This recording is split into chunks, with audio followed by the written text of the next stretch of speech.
Hey guys, I'm Sync, and you may or may not be aware, but Fallout 4 is right around the corner. And so with that, here are my top 5 memorable locations in Fallout 3. Now this is my personal list from my experiences in Fallout 3.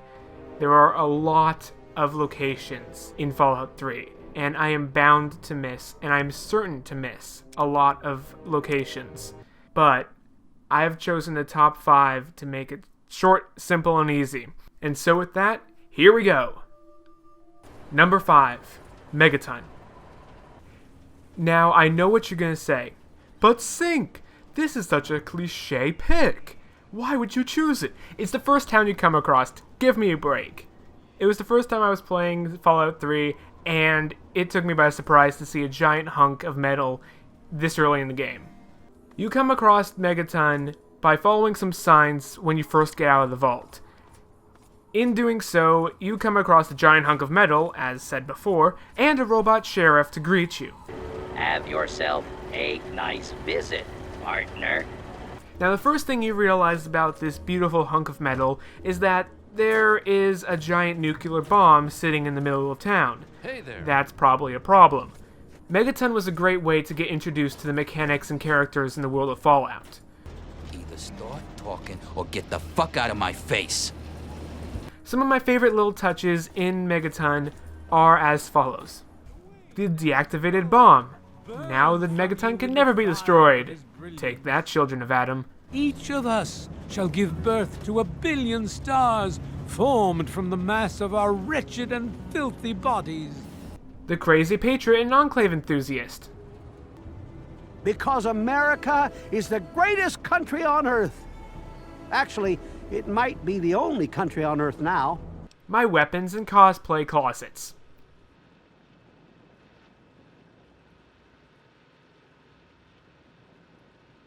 Ah, yeah. And this Deathclaw that decided to follow me home after I quick traveled. His name's Charlie. He doesn't get around much due to his condition. Number 4, the Super Duper Mart. This is where my innocence died in Fallout. You have the option in Megaton to help out Moira, who's working on a Wasteland survival guide. Really? One of the quests that she gives you is to go to a supermarket to see what supplies and resources can be found there. You go there to find that there are raiders there. After disposing of them, you are greeted by, well, the raiders' interesting decor. I'll tell you that this was extremely unnerving. It really set the tone for how Fallout was going to handle certain aspects of the game. You may leave Megaton with a smile on your face and a 10mm in your hand, but you'll be leaving with those rosy morals for humanity in the mart. Number 3, the GNR building. In your journey to find your dad, you find yourself directed towards a radio station headquarters located in the DC ruins.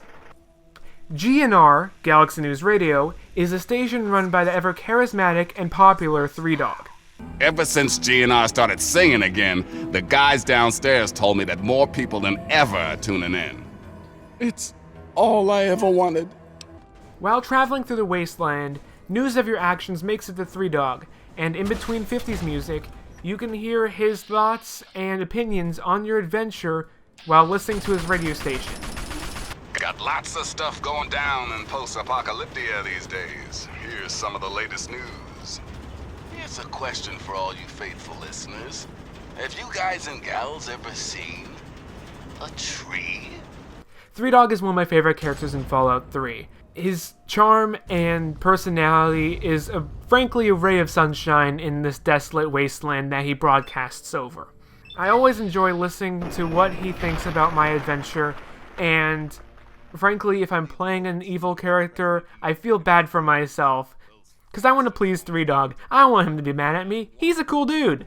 Until next time, this is 3Dog, ow! And you're listening to Galaxy News Radio, bringing you the truth, no matter how bad it hurts.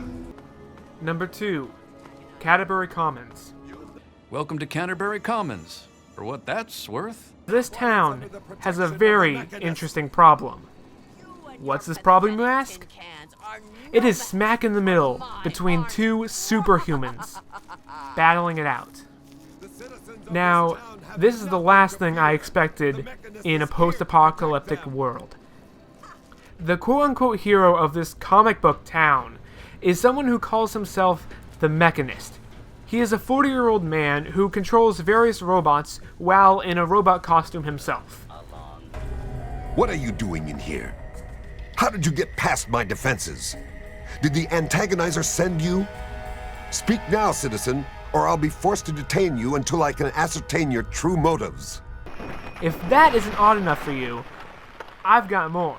He quote-unquote defends the town from someone who calls herself the antagonizer. So at last, you've penetrated the court of the antagonizer, queen of all ants. Were you sent by that meddling mechanist? He'll learn that no one can stand before my royal regimen of fighting ants. Explain yourself.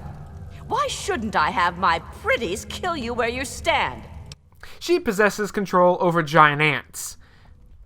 This town is one of my favorites due to just the absurdity of the concept of this existing in this world. I guess this all proves that while the world may have ended, you're never too old or crazy to dress up and play pretend. Now, where did I put that giraffe costume? And my number one pick of the most memorable location in my Fallout experience is Tenpenny Tower. This makes my number one for one good reason. Morality. You see what I did there? Okay, like I said before, I don't do well with playing the bad guy in a game that has a moral system. I tend to have to go towards the good side.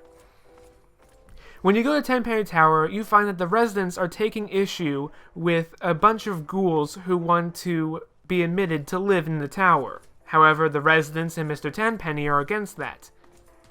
So I am presented with a choice. Do I kill the ghouls, or do I help them get what they want? I'll give you 2 cents to guess which one I chose. The way I went about this quest was to talk to each individual resident to try to convince them to let the ghouls into the tower. I guess I'd be willing to give it a try. Some of them took it better than others. I guess so, sure. Damn it! This can't be happening! Why do you think I came here in the first place? To get away from ghouls, monsters, and scum like you? Well, as long as they don't bother me, I guess I really don't care. After I do that, I go over to Roy and tell him the good You're not news. here with good news, are you? What's the word at Tenpenny, kid? I leave Tenpenny Tower feeling pretty proud of myself for doing the right thing. Turns out Roy and his friends decided to kill everyone. What really did me in was one of the residents is Herbert Daring Dashwood. Haven't you ever heard the radio play? The Adventures of Herbert Daring Dashwood? That guy at the radio station put it together a few years ago. He did it in the style of those shows they had before the war. Came out pretty well. And it's all true. Rockopolis, Miss Chase, all of it. So when I found out that he had also died, that put me over the edge. After I got my frustration out, I decided to reload the save before I completed the quest. So yeah, that's my number one. I hope you guys enjoyed watching this. I'll be doing this every now and again if something comes up, or heck, just for the fun of it. So, I hope you guys enjoyed this little sneak peek into my first experiences from Fallout 3, which was a while ago. But nonetheless, I hope you guys enjoyed it, and I'll see you again back on Sonic Adventure 2 very soon. See you guys then.